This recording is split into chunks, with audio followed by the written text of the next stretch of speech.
ñuy waajal nag day bis boo xam ne ndigalu Sëriñ Tuuba la mooy màggalu Tuuba di bis bi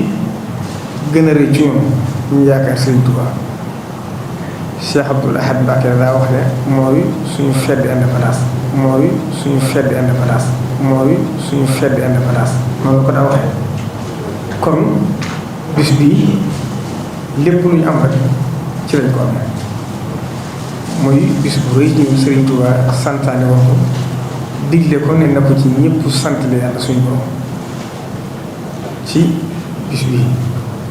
yàlla def nag ci ñaanam nga ak liggéey bu tedd ba màggal gi dem ba agsi fii ndax bisu ak pay la ndax na mu ko digle woon daale ci dem ci daale taalibe yëpp nag seenu xeet tax màggal gi ak fii tey ba waxatuma la lañ ci yaakaar te mooy li ëpp solo te mooy li ko tax a jóg di wàllu bu wax lañ ci yaakaar ëllëg suñu digg ak yàlla lañ ci yaakaar ëllëg suñu digg ak Sëriñ Tuubaa ci pay waaye ci wàllu àdduna mu dem ba nekk li ëpp doole ci waxuma la réew mi waaye ci Afrique wala li ëpp doole sax